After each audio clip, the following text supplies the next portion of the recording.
It's the Go Flix Yourself podcast with your host, Ben Konowitz, featuring Brad Oman and Nate Loucks. Yes! And here's the podcast. Hey, everybody, it's another episode of Go Flix Yourself, but this time we're going to be talking specifically about one movie, and that's why we did that crazy intro. We're going to be talking about Saturday Night. Yeah, this is just a bonus episode we wanted to do because as you guys probably know, we are big fans of Saturday Night Live. We have our own podcast called the 10 to 1 podcast where we recap and review new episodes of SNL.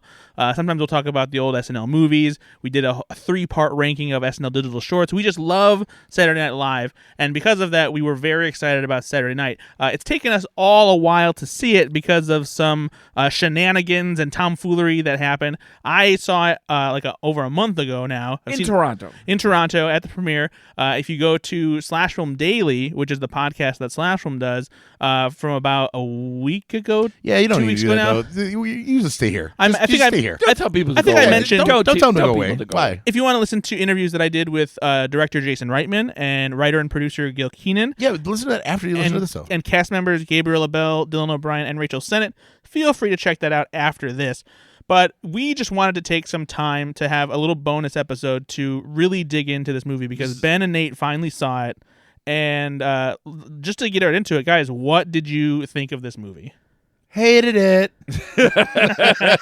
Classic SNL's character right there. Let me say this. I saw this film by myself in a movie theater at 4 p.m., and I was engrossed every minute of it. This film was so good. It reminded me, it had parts of like almost Aaron Sorkin type of chaos, right? Walk and talks. Yeah, walk and talks.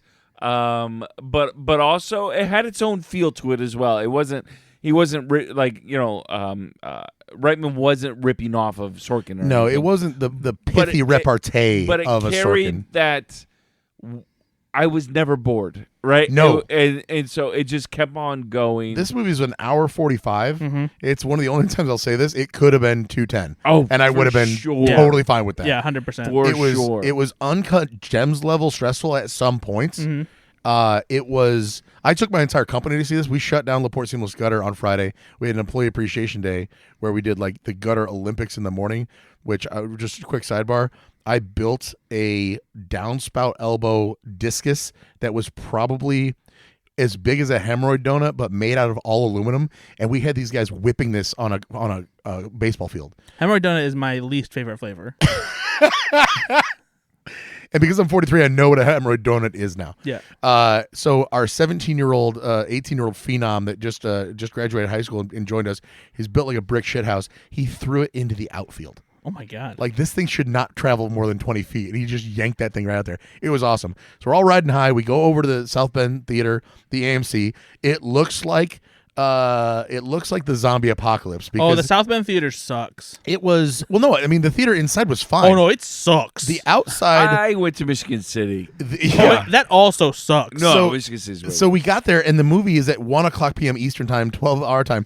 We're the only cars in the parking lot, and this thing is from a bygone era of cinema where it's the AMC 16. Mm-hmm. This thing is a monolith. It is enormous, and we're the only people. We walk in, there's one employee. Mm-hmm. It looks like literally it's made for a zombie movie. And we walked up, and my employee's like, is it open?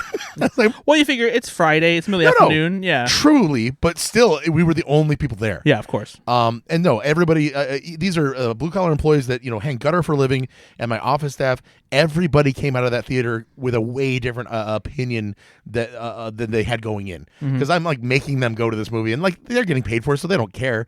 But they looked at it as like, what am I going to get out of this?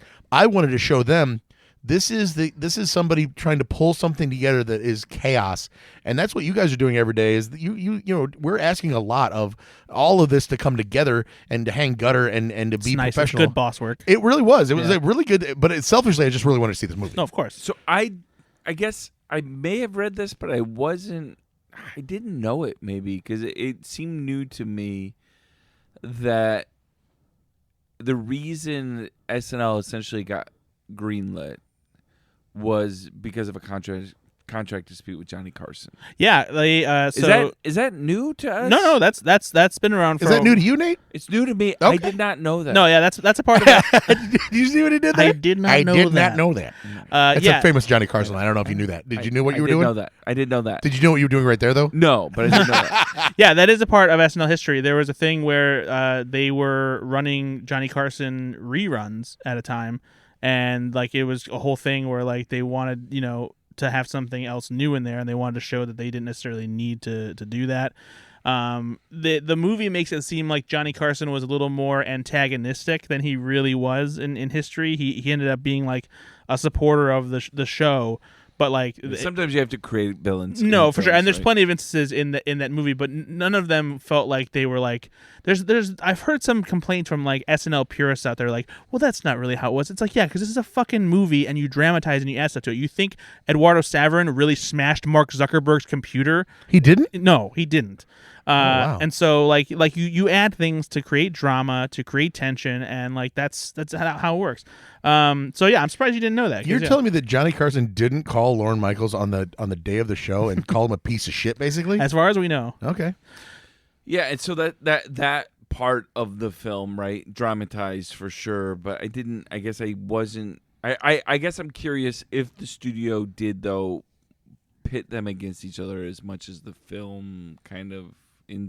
No, it was never really a thing where like it was about pitting them against each other. It was just about showing Johnny Carson. It's like, okay, well, fine, we'll put another show here, and then you won't get any residuals for reruns. The other thing that I have this kind of long curiosity with Dick Ebersol, because Dick kind of has become a villain in the SNL universe in some sense, right? Because when he took over the show and NBC gave him the show from Lorne, he made a show that wasn't great. Yeah. Right? And he wanted to move to essentially all digital shorts and all pre-tapes. I'm not sure if painting him as a villain is necessarily the best thing, because I think that everyone knows that what is known as the Dick Ebersol years are the maligned years of SNL, where the show was not very good. You don't see a lot of like favorite sketches that came out of there. You basically have Eddie Murphy and Joe Piscopo and a handful of other good things that came out of it. I think it's more so is that he just had a much different approach than Lorne Michaels. He's a much more practical guy. He also had a different job, right? Yeah. And so he is working for the man, yeah. right? And he's but I feel like Dick Ebersol did want to get the show made, though. No, he really did believe in the show, I think. Which and many people didn't. Yeah. Right? And I think that one of the things I love about Cooper Hoffman's performance, because he really does, I think, have the most thankless role in the movie. So good. Yeah, he does a great job of just being the business guy who's trying to keep Lorne on track and make sure the show actually gets made and has some kind of focus. And so I don't ever think that they paint him as a guy who's maybe a little bit out of touch with like the cool counterculture side of SNL, but by no means is he a bad guy. But I guess in even SNL lore, he doesn't have the highest reputation. No, of course. But I guess for some reason I've always been somewhat sympathetic to him because the role I think some people don't understand, his role to play is to work for the studio, right? And I'm gonna guess there are times when this show gets canceled, if not for Dick Ebersol, right? Yeah. Saying, no, I'm gonna fight for you. And so I really appreciated that scene in the staircase. It's a great scene. Where they're talking about Oscar worthy, Brad? I mean, that's probably like one of the if anyone gets nominated, that could be like a clip that you would play to like show the performance. It's often so much more complicated than people think it is, right? No, listen, I'm trying to get this show made. You think I'm just a stuffy suit. I am playing the game like you can do your job. So you have fun, right? You think I'm the no guy. I'm actually the yes man, and you just don't fucking realize it. I am the parent right now. I am right here fighting for you, and I'm trying to get them to say yes. Right, but in order to do that, I've got to tell you no sometimes. Yep, and I guess that was one of my favorite parts about this film was playing the complexity. Right, we focus so much on the cast members because they're the people we know the most, and they're the people that we've spent the most time with on the show. But I love as a leader, I love as a behind the scenes person in a person that's helped get great things made. I love the idea that there's these conversations in complex conversations and people behind the scenes that aren't complete villains. They're not complete heroes, right? Right. But they're trying through different avenues to get something incredible made. And Yeah. I really love that. Yeah, no, I agree with you 100%.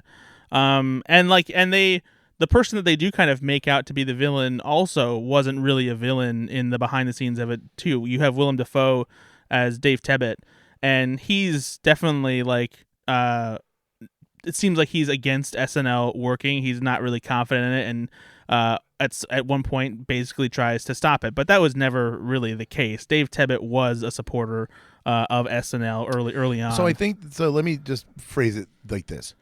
I think that in the dramatization of the film, they of course needed to basically put it in a box to say the only reason this show exists from NBC's perspective is a bargaining chip for Johnny Carson. Right. And they're framing it so hard that way that Tebbutt and to a certain extent Ebersol are painted as the villainish people in this film. But you need that for that narrative to make a movie, right? Yeah. So I get that. In the real world, they might have, Tebbutt and Ebersol were probably way more on board because they're looking at like, we're not going to spend $250,000 as a bargaining chip in a negotiation. Right. We would just not do that, right? So they're saying we really would love for this to be a hit. Yeah, exactly. Because then we wouldn't have to kowtow to Johnny Carson. Yeah. So that's probably really where that's getting a little lost in translation, maybe. Well, and for me too, I think what it's more so the movie is more so about as far as like depicting this moment in TV history is it's not about accuracy as much as it is about creating a vibe of what it was like to make a show like SNL the chaos at that time. Yeah, it's the pressure. chaos, and it is like some of it is a little bit of that print the legend idea of like there were a lot of people that were probably like hoping that it would crash and burn or didn't believe it or anything like that. You need to have that to light a fire under everybody else's ass, for it to push forward. So to that end, the print the legend stuff, like did Billy Crystal really get in a cab and go back to Long Island?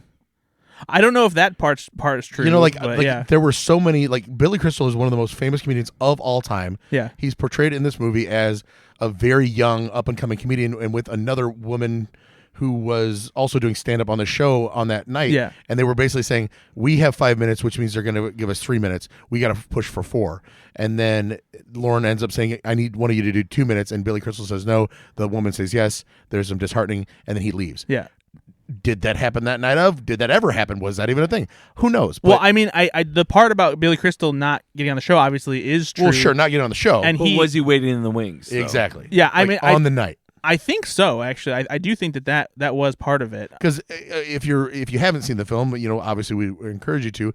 But a lot of the sticking point of the show of the movie is there's a 3-hour dress rehearsal, and all of the very famous 3x5 postcards which are still posted, a thing. Yeah, of how they organize the show are all up on this big bulletin board, and Lauren is not cutting anything, and we're 45 minutes until game time. Yeah. So everybody doesn't even know what the show is going to be yet. Yeah, exactly.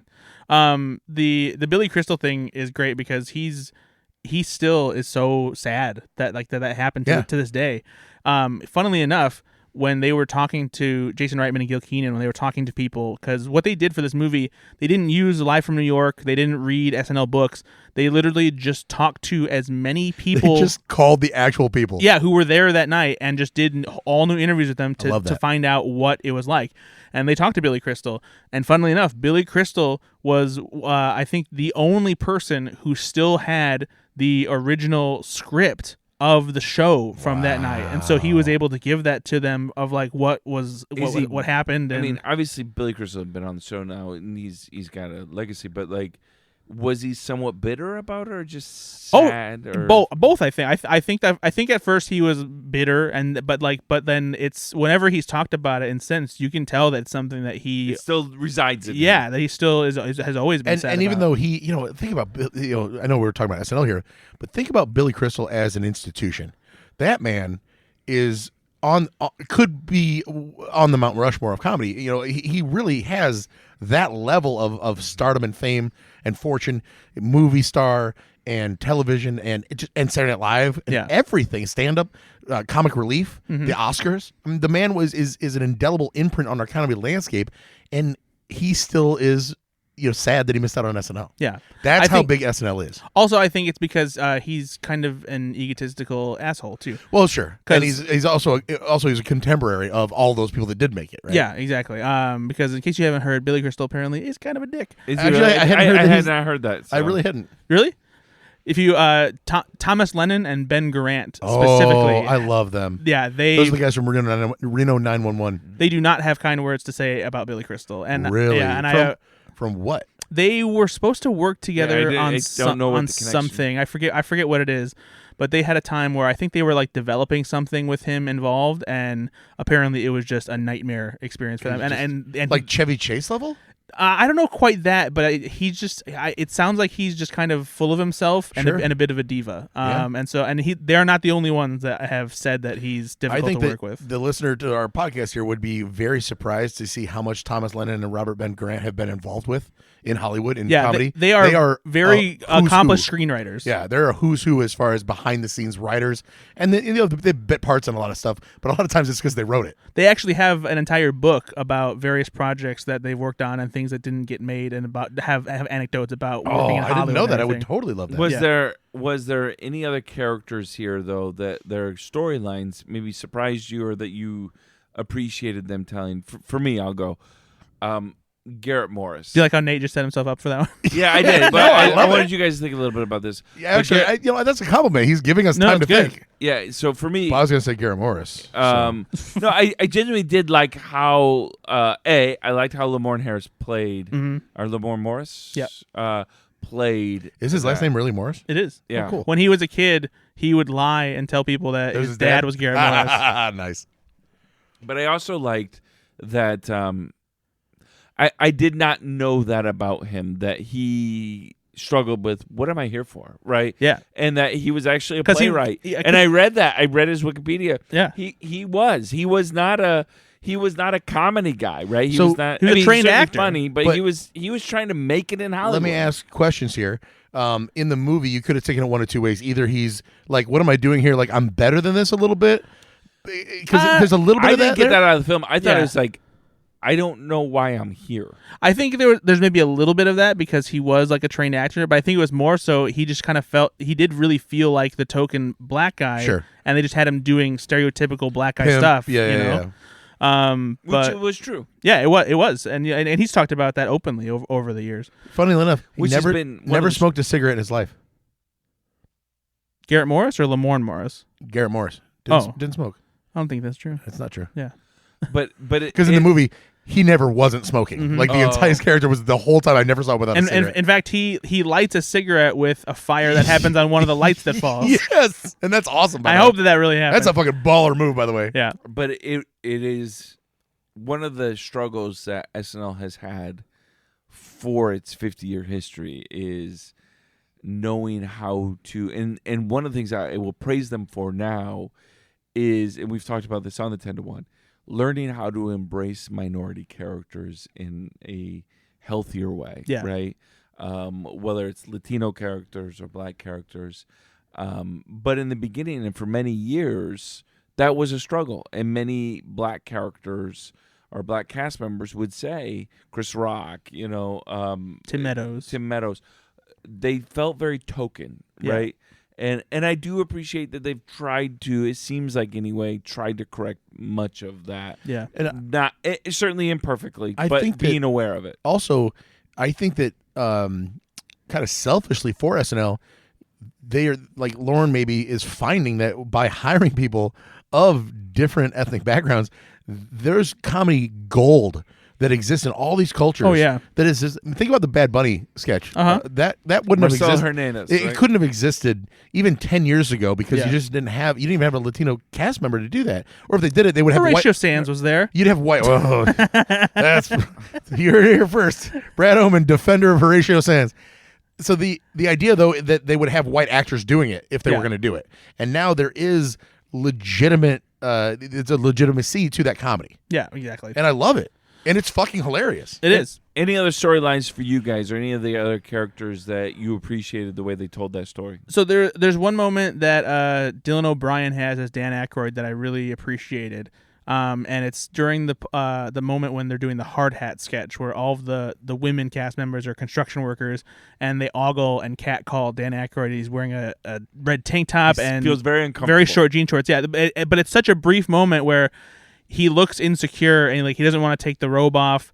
And then like they force him to, and he does it. But then he's okay. And I actually asked Dylan O'Brien about that moment because I was curious if like where that came from, if it was something that like came from Aykroyd or someone observed. And that was just something that Reitman came up with on the day, like that he didn't want him to be confident because that's what he is the rest of the movie. He's like flirting with all the women. But is he that guy in real? Because here's the thing. Sorry, I didn't mean to interrupt, but I got a very, very a big question here.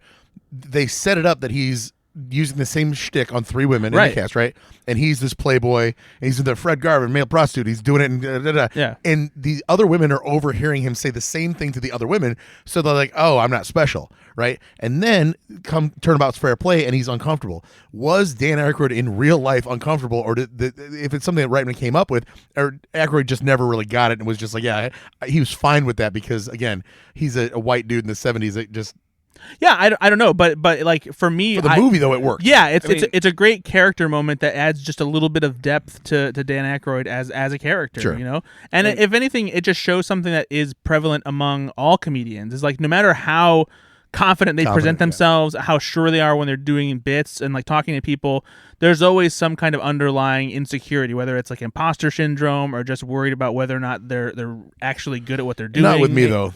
And Dan Aykroyd also famously is autistic, right? And so I felt that it was also playing to some of his feeling. Did I really not know that Dan Aykroyd was autistic? Yeah, he has Asperger's. Does he really? Yeah, I didn't know that. He's autistic. Yeah, and so he talks about his autism, and so I felt it was playing to some of that as well. The not always feeling comfortable in every situation, right? Yeah. Okay, well, that makes. By the way, that paints it in a completely different light that he would be using the same 3 lines on every woman because he would know that this works and this has worked for me before, so I'm going to repeat it. Dan Aykroyd has Asperger's, right? So that now that lines up 100%. And that also kind of explains like the way he speaks too, a very like matter of fact, informative. The Dragnet. I thought you guys would have known that. I had no idea. You were fans of. But no, also it would point to the fact that he wouldn't necessarily have all the astute social cues to understand you can't do that with 3 women in a row and expect them to all not be resentful of that. Yeah, right. That's true. Huh. But you learn something every day. Dan Aykroyd. How the fuck do you say this name? By the way, the guy who did Don Pardo was so good. Brad, I don't want to shit on you at all. You do a pretty good Don. I do, but you do a pretty good Don Pardo. That guy. He's got your number. No, seriously, he was. Was that Don Pardo's younger brother? Is Bill Pardo? No. Oh. You know who else? Thanks, Nate. You know who else I appreciated in this? And he didn't have a major role, but J.K. Simmons. No. Oh. Well, of course. We'll talk about that because I forgot he was around the first episode, first season. Because I'm such a big fan. The first political, you guys know I'm a political junkie. First political book I ever bought was Rush Limbaugh is a Big Fat Idiot, written by Al Franken. Oh yeah, and they were just like the geeky, like we're gonna splatter blood on you. So when people. I saw Al Franken in this film, I'm like, I forgot Al Franken was around the first season. And so Al Franken is one of the funniest people ever to live. Like that man is hilarious. Yeah, I think underappreciated. I so much miss him in the Senate because even in the Senate he was funny. But it's so interesting to see him as a young writer in this. And by the way, the casting here. Oh yeah, it's just like they were looking more for the vibe of the character, so they didn't need to look exactly like him. But Chevy Chase, that's Chevy Chase. Dan Aykroyd, that's Dan Aykroyd. Yeah. Everybody nailed the castings of Billy Crystal. I mean, everybody. Gabriel LaBelle. Can we talk about him for a second? Before we get to, because he's obviously the main character here. I wanted to give a shout out to Corey Michael Smith as Chevy Chase. He was so good. Wow. He's phenomenal as Chevy Chase. What has he been in, by the way? Like My Dreams. He's so handsome. Oh my gosh.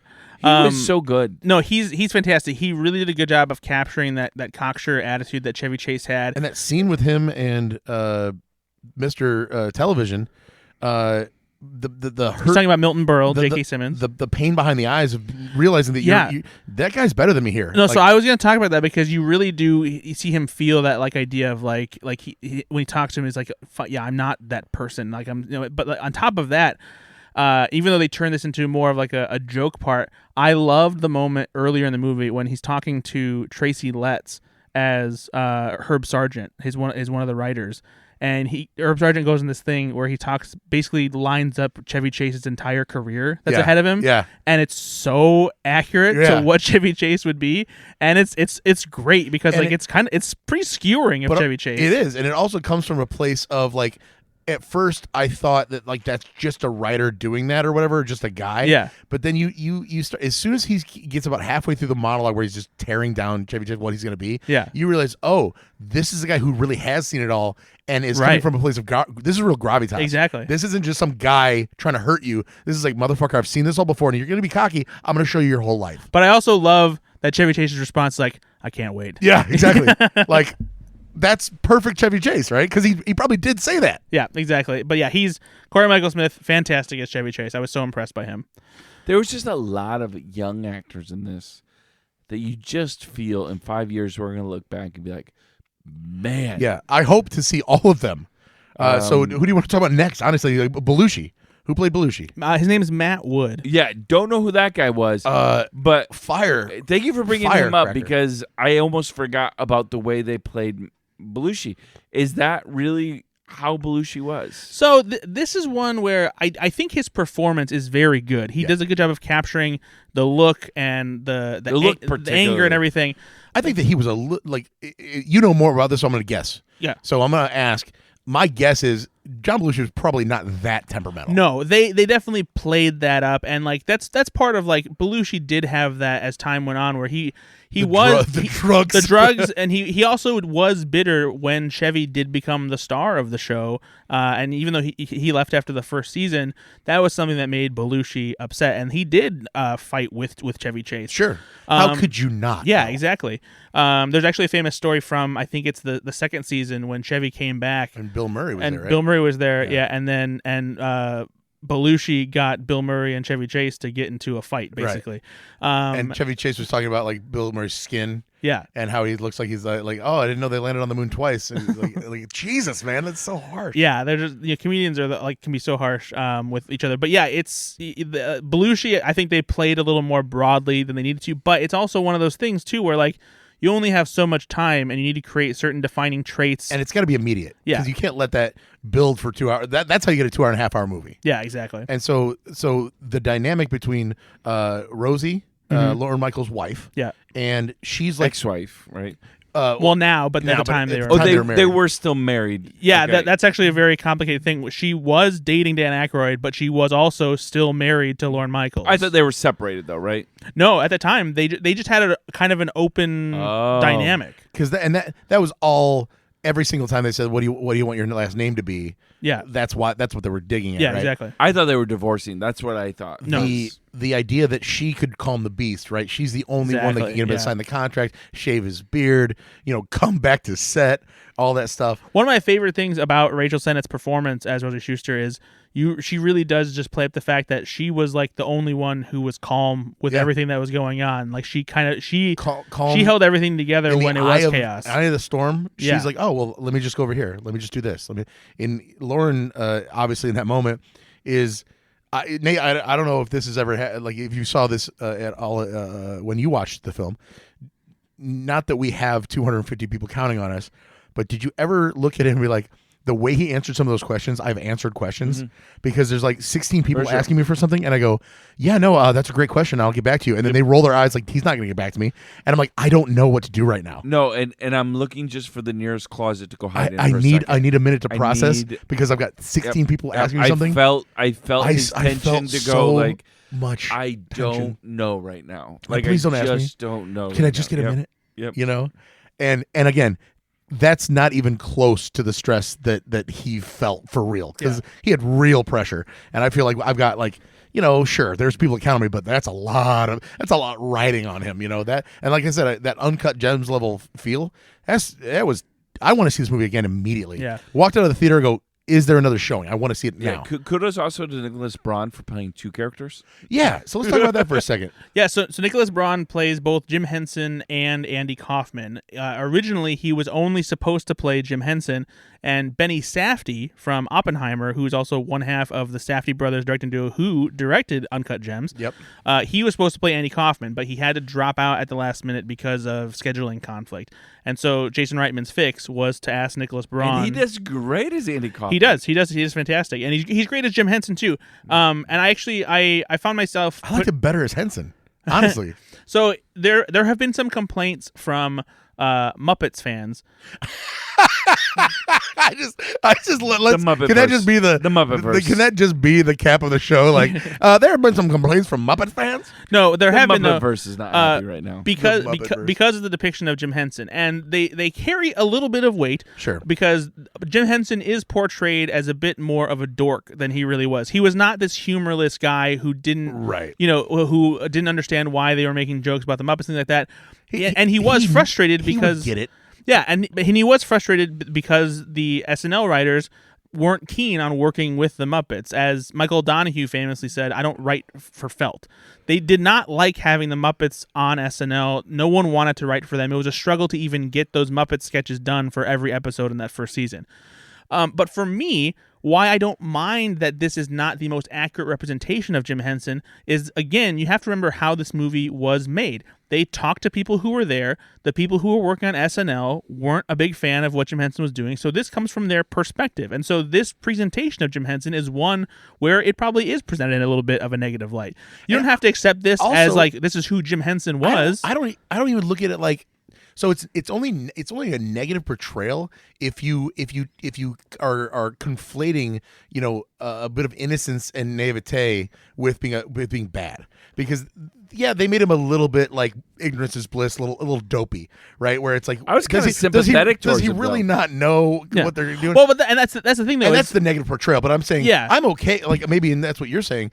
I'm okay with the innocence being portrayed like that, because that's something that he loved and was his whole life. Yeah. And they didn't take it seriously. And he really did. There's a line where he says, he's like, I think that there is a place for adult, based puppet entertainment, and he really did believe that. No, and I think that there is also, but also the thing I guess the pushback that I could agree with was where I'm not sure that Jim Henson ever said like, you're actually talking to your co-star. Right. Like that's taking it a little bit like, fuck you. Did he really say that?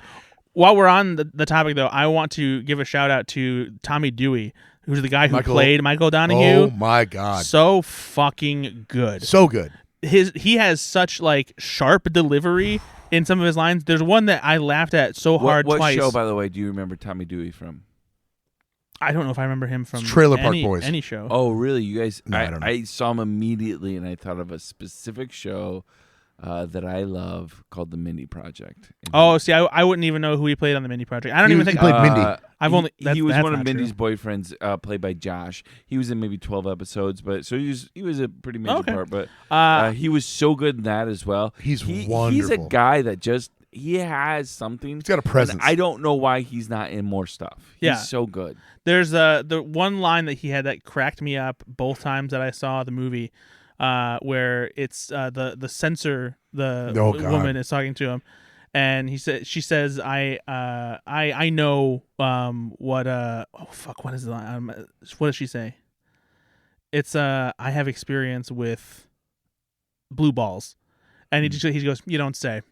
And it's just such a smarmy like little thing, but the confrontation he has with George Carlin is great. Like every time he's on screen, like I was immediately attracted to like what he was doing and how he said everything. There's an attraction there because like it's the thing that you wish you could be. Yeah. Like if I don't agree with you, and I wish I had the sophisticated intelligence and smarm to pull that off and to put you in your place and not care about the consequences. Yeah. And that's clearly who that guy was. 100%. No, and you understand why somebody like Lorne, who could be head in the clouds at times, right, where he's trying to create this overall broad vision, seeing something at 30,000 feet instead of 3,000 feet, why he needs people like Michael O'Donoghue, Yeah. right, that are coming in there, and they're not necessarily being a bully. But they're pushing the envelope. Well, this comes pushing. to me as like Lorne. This movie showcases maybe the best quality of Lorne Michaels, which is I might not agree with how you're behaving, but I know comedy genius when I see it. Yeah, exactly. And so a good example is that he's looking for John Belushi. He goes to the bar next door, and he meets it's Alan Zeebel, Alan Zoibel, yeah. Zoibel, and he reads his jokes. And again, this is probably a narrative like that happened not the night of the It didn't show. happen the night of. Yeah, yeah. No, but that did happen. That's That did the happen. way that it happened, though. He saw a guy who had a notebook full of 1,000 jokes, single spaced. And he was writing for a Borscht Belt comedian at the Yeah. time too. And so he just hires him on the spot, right? But that he has that eye for talent has served him well for 50 fucking years. Yeah. So everybody can, and myself included, say, "Wow, he's pretty hard on the talent," and what a withholding type of person. But when you are literally responsible for picking people to anoint as funny, getting the best out of them means making them not believe that they're funny. That's Yeah. a hard thing to do. So you never saw him overly compliment anybody but Belushi in this movie. As far as like you're the best, you're the one. He had clearly a very special relationship with John Belushi. Yeah. And it is worth mentioning before we got to go pretty soon, but it's worth mentioning before we get to Gabriel LaBelle. J.K. Simmons was great in this. Holy shit, was he? Scene stealing performance for such a small part. Yeah. He was fantastic. He was. I Very- don't know very anything about cocksure. Milton Berle other than the name and that, you know. He was Mr. Television. Yeah, but In the like, 50s yeah, I'm and not like 60s. some kind of expert, but I love that he played you. He needed 1 minute on the screen, and you knew exactly Who he was. Yeah. Yep. And that scene with him and Chevy Chase, holy shit. Yeah. That's all I needed to see in that entire performance to be like, that could be a supporting actor nod. Like, Yeah, it was really incredible. could be. He was this good. In There's that. so many supporting There actor wasn't a nods lot in in this there, film, though. Yeah. but he just did so well. I want to talk about one thing that I felt that was a shortcoming in the movie, not to like a detriment where like it really brought it down, but I did notice it, and I wondered if you guys thought about this at all. But I felt like the female members of the cast were shortchanged a Yes. little bit. Yeah. for sure. They did try to give everyone a moment to like shine and have like a moment of drama and introspection and like to really help define them as characters. But it felt like Jane Curtin and Lorraine Newman and Gilda Radner didn't really get to shine as much as the male members. Jane of the Curtin cast. got the only female monologue with Garrett Morris, where he was like, "What are you doing here?" And then she got to do like the whole, "This is who I used to be in my 20s." Yeah, exactly. That was awesome. I like that, and Gilda does get a very A little nice, bit. bittersweet. I actually love Gilda's moment because even though it's The brief, one with John, or yeah, where they're out by the ice rink at 30 Rockefeller, and it's very sweet me want more and of that. prescient because she's talking about living in the moment and looking at it from a future, and it's unfortunately a future that She's not she gonna be won't a part have of, yeah. much of, you know. And neither of them will. so, Yeah. and that's the thing. Like, there's where again I could add 10 minutes and I'm fine there. Yeah. You know, Yep, like again, exactly. this movie was too short. If I've got a qualm here, it is. Yeah. It's an hour 45. It should have been 2 hours. You know, Yeah. Is I there going wish to be we- an extended oh, edition? God, I hope so. I mean, I don't know. You know, I think Can that you talk? Now that you're Can you- friends yeah, with Jason you're Reitman, friends with Jason can you talk Reitman. to him? yeah, I'll see what I can find. Text him right 'Cause now. I'm No, with you, man. Brett, text him right now Okay. Give me 10 to 15 more minutes. and expound on the female characters and show me a little bit more of the development between a few of those relationships. Yep. And I Yeah. would love to see that. I would just love it. Yeah. Having said that, when you have a movie with literally over 80 speaking parts, Yeah. and you Who do you give them to? And yeah, what you know, like what do you cut? And like it's you have to think about the momentum of the movie Yeah. too. How long can you stop to slow down and allow for those moments? because I will say that's a great point because that ice skating thing was one of the slower moments of the film, and not that I was ever bored, but I was so used to the chaos that my brain was like, "Let's get back to that." And that's so funny because I think that was probably purposeful for the direction. No, right? and because that's the calm right before the last storm of the third act. You know, What did you guys think about the kind of the real time of it, where I loved it. clicked Oh. it from 10:46. and maybe that's Right, why it's it a also great- felt a little bit like Sorkin to me because that Yeah. is a very Sorkin. Well, I just thought of Kiefer Sutherland in 24, but that's just me. no, it No, but I love that. feels like it's almost real time. I love the fact that they built a set that was literally the exact recreation of Studio 8H back at the time. They had the real blueprints from back then. They built it what is called where there's no edge of frame, which means they can shoot anywhere on that set and turn the camera 360 and yeah, it would be exactly. So they like that was great for it. And the way that they weave the camera through that set, like for some of those amazing single take shots, I was just in awe especially because of all the moving pieces there are. Exactly, and not one extra was out of place. Yeah. Nobody was like bumping into the camera. Like it was like an action film where you have to have so much choreography. Yeah. There are because of Variety, we know this. There are 2 visual effect shots in this entire film, and the test audiences evidently were pointing out that the clocks that were on the walls in the film were not accurate. So that's so funny because I never noticed at all. In Studio H. Well, no, they in the movie now they are. No, of course. Right? But like in the test audience, I see what you're saying. They were saying that says 4:22. It's 10:30 at night. So that's one thing. And then also, J.K. Simmons' character, Milton Berle, famously has a very big penis. Like historically, much like Milton Arnold Berle has Palmer. like a 10-inch cock. Yeah, for real. And so he had a prosthetic penis. And he pulls it out in the film, and they cut it in such a way that you only kind of see the top of it. Yeah. So they don't actually go full bore or anything. It's not X-rated. But they had to use digital effects to match the skin tone of the prosthesis to J.K. Simmons' actual skin tone. So that's a visual effects shot. Makes sense. It's so funny. You want to have you gotta have a good look. I care about that. Hey, 2 visual effects shots: clocks and cocks. That's pretty good. We did it. Did you guys realize that the movie was structured like an episode of SNL? Where they had the band and twice. Yep. I mean, now that you're saying it, sure. And weekend updates in the middle. Oh, nice. Also, was that maybe you know this? Was that a last minute decision to have Chevy Chase? Yes, that was a real thing. Lorne Michaels was supposed to do it. Lorne was going to do it. Bombed it. Yeah. I heard he didn't bomb it as much, but he didn't feel comfortable doing it, and he felt he knew that it was going to work better with Chevy. Yeah, at the desk. that particular scene I've heard was a little exaggerated, but yes, he thought I am not the best person. Were there affiliates in the building?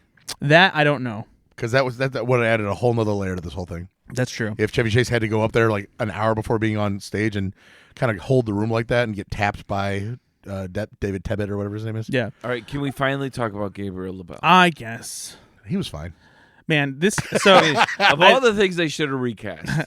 I think I mentioned this when I talked about the movie, but this kid is phenomenal. He already played Steven Spielberg, or at least the proxy for Steven Spielberg in the movie The Fabelmans. I also saw him in a movie called Snack Shack, He's which 22 freaking years old. Yeah. Snack Shack's on Amazon Prime if you want to check it out. He's got a bit of a future, Nate. Yeah. Now he's playing Lorne Michaels, and he does such a phenomenal job of capturing the essence of Lorne without doing your typical Lorne Michaels voice.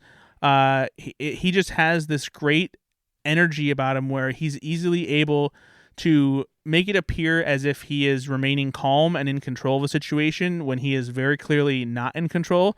And you can just see the gears turning in his head. Every conversation he's having, the way he's moving around, always with purpose, always making it look like at least he knows what he's doing, even if it's clear that maybe he doesn't. And it was incredible to watch him. It's a phenomenal performance. He's fantastic. Yeah. No, it is for me a nominating worthy performance. Oh, absolutely. I don't normally see a movie that you can just clearly see that should be an Oscar. Like that should be up for an Oscar right there. Like it's because he is if there's 80 speaking parts, he's interacting with 45 of them. Yeah. Like he's the other person in that scene. And there's an incredible amount of talent in this, and every time he is on the camera, I immediately go to him. He captures me. Yeah. Right? His performance just captures me. And he doesn't and what I love about it is we are fans of SNL. We don't know Lorne, but we know Lorne, right? Right. And we get where he is. He captured that essence of Lorne incredibly well. Especially a younger Lorne that is less Lorne than he is now. Yeah. Right? But you still got it's a hell of an origin story. Yeah. In his the Lorne thoughtfulness, but also the anxiety, all the things we've come to know and learn about Lorne as SNL fans, you see in that performance. And then, he finally loses his shit, right? And then you see maybe what is more like the real Lorne now. Yeah. Where the guy that can pragmatically make a decision and crush your soul. Yeah. In that scene with Billy Crystal. Yeah. There's that moment, which is great too. One of the moments, and I talked to Jason Reitman about this when I interviewed him, because this was a moment that I really loved about capturing Lorne Michaels in this particular moment, is when he goes to the Rumpus Hour set to find a new lighting person. he has a moment where he's waiting to talk to the person because they're doing a take, and he just looks and he stares at the director of Rumpus Hour, and it's this guy Sees himself sitting in a director's chair, just staring off into the distance, not even paying attention to the show that's happening. Clearly not loving his life. And Lauren just sees, he's like, that's who I'm going to become if I don't get this show going right now, and it lights this new fire under his chest. And he's like, okay, like fuck this, we're going. And he stops waiting, and he goes and gets the thing exactly. And that moment, he came up with that on the day. Who did? Reitman did. Wow. That was not in the script. He felt like there needed an extra thing there, and so while they were on set, he's like, okay, I need one of the extras here who just looks like the most depressed human alive. And you just got this guy William in the back going like, that's me, boss, right here. And so like that was just a last minute thing that came together, and it's such a pivotal moment. And then I love the pitch to the lighting guy. Right? He's honest. He's like, and what's the pay? That's the worst part. And he's like, so how bad was that fucking job? Right. Okay. All right, let's do it right now. No, he is incredible at this. Incredibly directed. I'm honestly I was floored by this film. Taken back that it's only an 80% on Rotten Tomatoes. 80%, that's it? Yeah, and I read some of the reviews that didn't like it too, and it's just Benjamin Lee of The Guardian gave the film 1 out of 5 stars, calling the film an unfunny misfire and a dull and self-indulgent mess. Who the fuck is that Screw guy? Benjamin Lee. Who the fuck is that guy? How could you watch that film and think anything? As we know, well, you can be anyone and be a film critic. Yeah, that's true. Well, wow. Everybody's a critic, including everybody. Well, I'd just like to point out that he writes for Slash Film. Ethan Anderton from Slash Film got some quotes on the marketing for this movie, and he called it one of the best movies of the year. So. And I know we have an affinity for SNL, obviously, and so this is going to hit us in a more emotional, resonant place. But also, I think that we're the people who would be more critical of it too. Exactly. You know? If I would look at this and be like, this sucks, man. Yeah. Like that's not the SNL that I know. Or that they're pushing too many buttons of like, they're being bombastic for bombastic's sake. There was nothing here that was wrong. No. Everything here was good. Yeah. I don't have a problem with the stuff that they change, the stuff where they conflate certain events, have certain moments that happen on the night that didn't. It's a great way of telling the story and presenting the vibe of what SNL is and what it was like to be on that show, and put it together in such a quick, entertaining, like funny, fast-paced package that just works. I'll pull a Brad. I'll nitpick one thing that I didn't like. Oh, here we go. You know what? It was just too saccharine when everybody chipped in and started doing the bricks. It was just too much for me. See, I actually really dug that. It was okay. I'm like, they don't need that though. Like, it does. It's. I get it. What they're doing. They're doing the crescendo of everyone did come together. Yeah. No, I get. It's a little too on the nose for me. That was. I agree. A little too unnecessary. I liked it. I liked it. I mean, that shows to me that you're not being. I'm sorry that I'm tapped into my heart. Sorry, you guys don't understand. One of the things I did ask Jason Reitman and Gil Kenan about, because this is not necessarily a movie where you think, oh, there should be a sequel, but you have a 50-year history for a show that has so many peaks and valleys that you could do a movie about Lorne Michaels leaving and Dick Ebersol taking over, and you don't have to do the same real time 90 minutes before the show. You could do one that does span several years and shows different parts and things like that. Now Joel McHale's playing Chevy Chase. You could do an episode or a movie that follows things that unfolded in the 90s, because there was that tumultuous time where you Sinead had O'Connor ripped up the Pope. Well, no, I'm thinking of the moment where you have after Farley and Sandler were fired, and then later, like a year later, Farley dies, and then halfway through that season, Norm Macdonald is fired. There's so many moments in the 90s that you can adapt and have the same level of chaos, but spread across different time periods.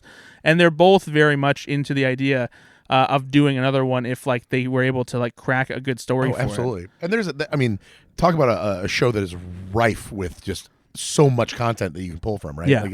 There's just too much. Yeah, it's there'd be a lot of really cool opportunities, I think, to do another movie in a completely different SNL era, one for each decade. I say. I love it. Yeah, I'll take more and more of them. Just do it. Go see this film though, preferably in the theater, because again, I watch many films at home as well. Obviously, we talk about this on the podcast. But the more this gets supported in the theater, the more chance that films like this get to be made. Yeah. That aren't large studio budgets. This was a $25 to $30 million budget. I know that seems like a lot of money, but in today's world, it's almost an indie film. And it's a story that they knew that not everyone would be interested in.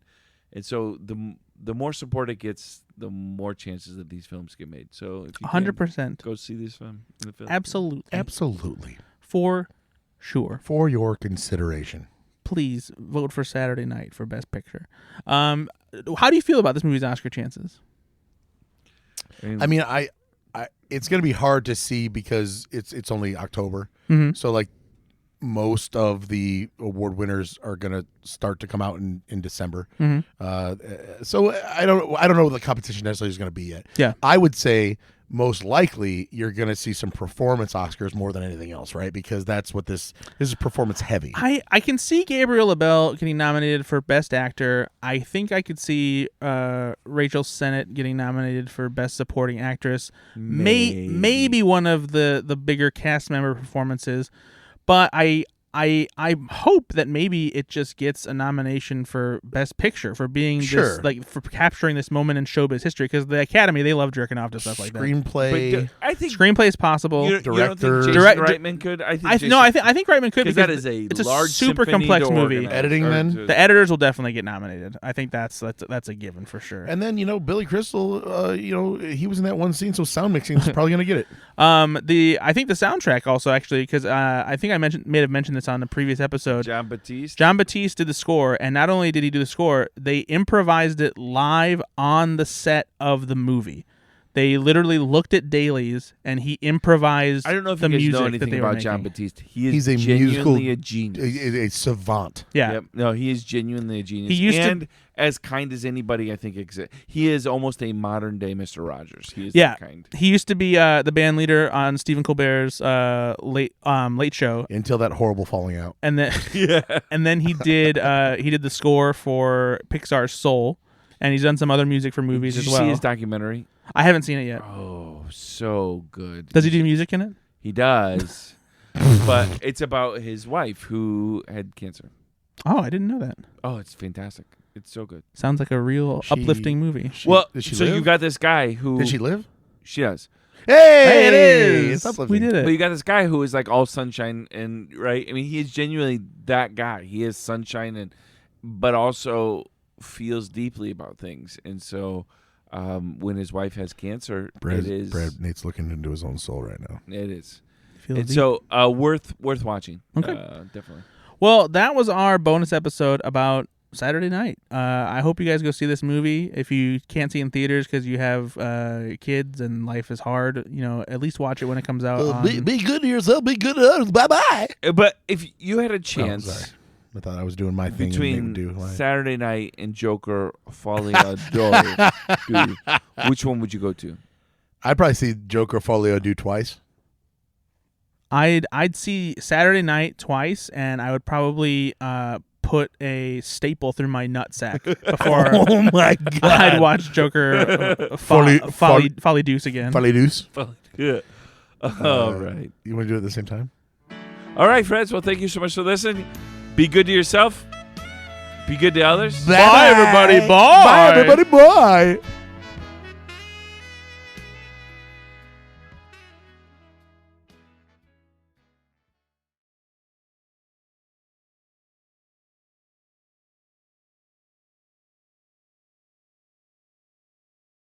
Nah, cheating, eh?